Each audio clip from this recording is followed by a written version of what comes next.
Plus-value d'une employée de maison professionnelle au bénéfice d'un orphelinat. Je me suis toujours demandé comment je pouvais apporter mon aide aux responsables en charge des orphelinats.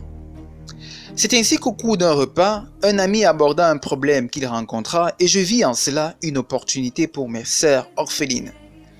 J'espère que les investisseurs vont apprécier ce modèle et pourront s'en inspirer pour créer davantage de l'emploi aux jeunes Camerounaises. Bonjour, je suis Yannick Idriss Wafo, coach en entrepreneuriat.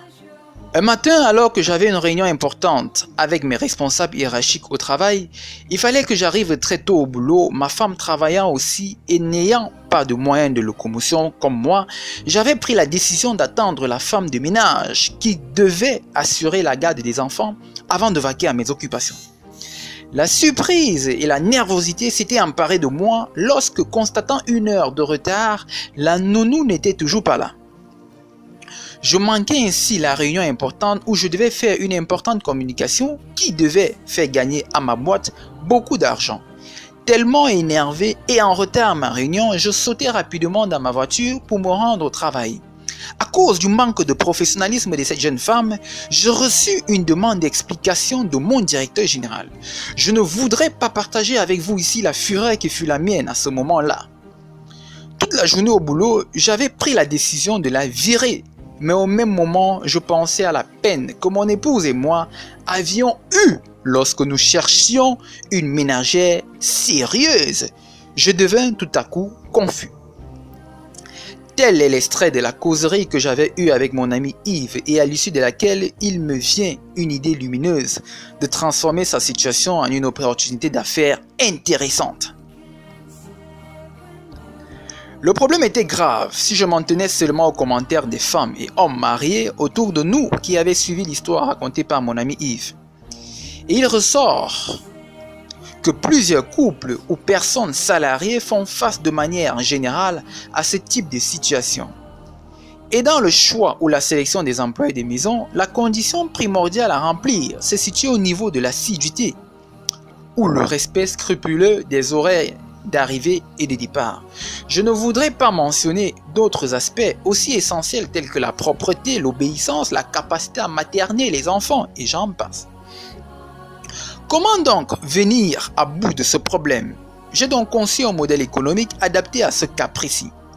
Et ma pensée est allée vers les orphelins vis-à-vis desquels j'ai toujours nourri un désir d'aide, de compassion. Alors pourquoi ne pas leur faire participer à ce projet? J'ai décidé d'aller rencontrer la directrice d'un orphelinat afin de comprendre les difficultés rencontrées au quotidien afin de lui apporter humblement mon soutien.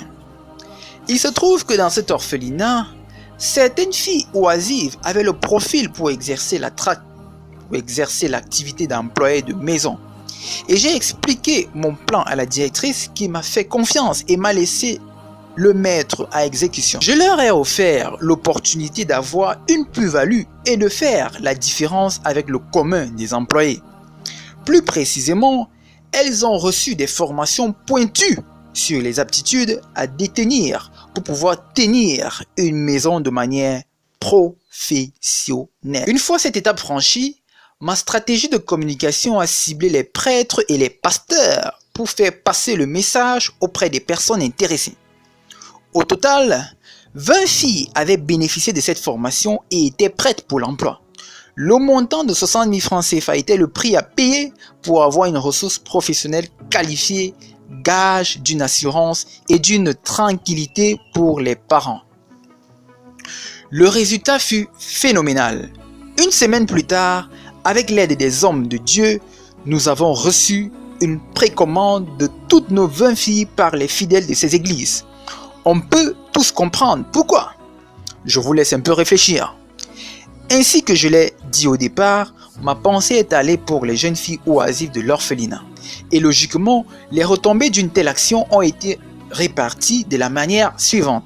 50 000 francs CFA revenaient aux filles et 10 000 francs CFA étaient versés à la direction de l'orphelinat qui gagnait ainsi 200 000 francs CFA par mois pour supporter ses charges. Aujourd'hui, en une année, l'orphelinat parvient à gagner 200 000 francs fois 12 mois, c'est-à-dire 2 400 000 francs CFA par an, ce qui l'aide à accueillir et mieux gérer les orphelins. Personnellement, je suis fier. N'est-ce pas génial, les amis? Yannick Idriss Wafo, Virus entrepreneurial.